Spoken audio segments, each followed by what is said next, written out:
Hello Internet, welcome to Tales of Showcase. Thanks so much for joining me at the tail end of what can only be described as a bit of a bummer of a year. Despite all we've had to deal with this year though, at the very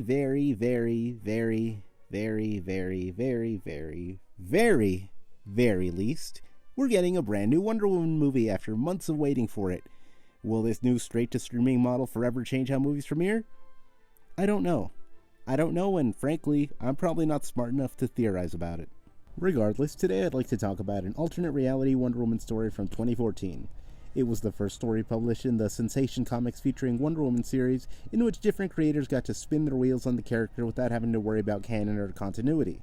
This story has art by Ethan Van Sciver, and was written by fan-favorite writer who definitely isn't a bear, Gail Simone. It opens in Gotham City with Batman, Nightwing, and Robin doing their usual nightly patrol. The narration, however, reveals that the villains of the city have done the basic math and realize that if they team up, they greatly outnumber one lunatic and two children he stole. They've apparently planted an explosion so great that it wipes out the Batmobile, putting Batman out of commission. The other two, I'm assuming, died horrifically. Maybe next time, instead of leaving your sidekicks on motorbikes, have everyone ride in the high-tech military-grade crime-fighting car. The narrator is revealed to be Barbara Gordon during her Oracle years, where she was the tech and communication whiz for the whole superhero community, and now with Batman out of the picture, she is tasked with finding a replacement babysitter for Gotham. And with such a large swath of heroes to choose from, she has some tough calls to make to find the right fit. And while most of the critiques I think are fair, I do take umbrage with her disqualifying Green Lantern for being too cosmic.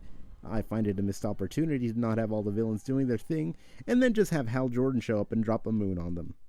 We cut back to Gotham City as we see a whole who's who of Batman rogues.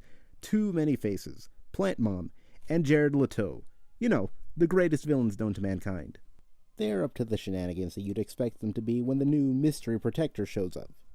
It's Wonder Woman, obviously. She immediately gets to work, clearly being more than a match for the gimmicky goons. Despite her being able to hold her own, she reveals that she brought along an entire Amazon army. And while the spectacle of the army riding into the city is pretty dang impressive, it does seem like overkill for these guys. However, the army is quickly subdued when the villains choose to go for collateral damage, and Diana instructs her warriors to focus on saving civilians. While I think this is a great way to show her compassion and method of thinking, it all does seem a bit superfluous. Amazed by the complete disregard for human life, Diana reassesses her strategy. Oracle talks her over comms, telling her to think like Batman. Harley Quinn and Catwoman show up and concur. How they heard what Oracle was saying through the intercom, I'll never know. Regardless, she does consider their point of fear being the ultimate motivator, even considering brutally murdering all of them.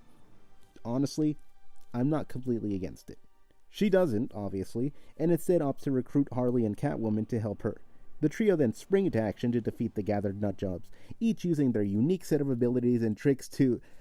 Just kidding, Wonder Woman just ties them all up. While they're in the embrace of the lasso of truth, they are forced to confront their inner demons and the fears that drive their criminal career.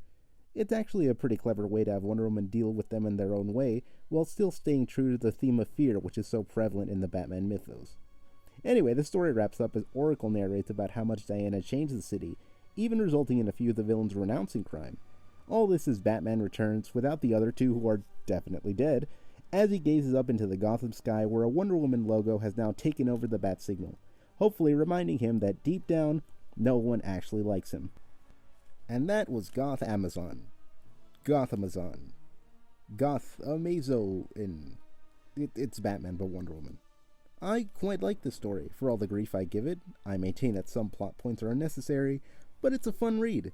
It offers a different POV to a classic formula, it's got fun action bits, and it's pretty funny. The art is solid as well. I'm personally not a fan of Van Sciver's work. I feel that it occasionally tries to go for realism and it looks a little grotesque, and there is some of that in this issue, but on the whole I think it's good. There's also just little beats in the story that are fun, like Harley flirting with Poison Ivy as she attacks, and the Penguin's constant bird puns and alliteration. Seriously, anyone who uses that much alliteration is clearly a hardened criminal mastermind. Anyway, yeah, I'd definitely recommend giving this story a read.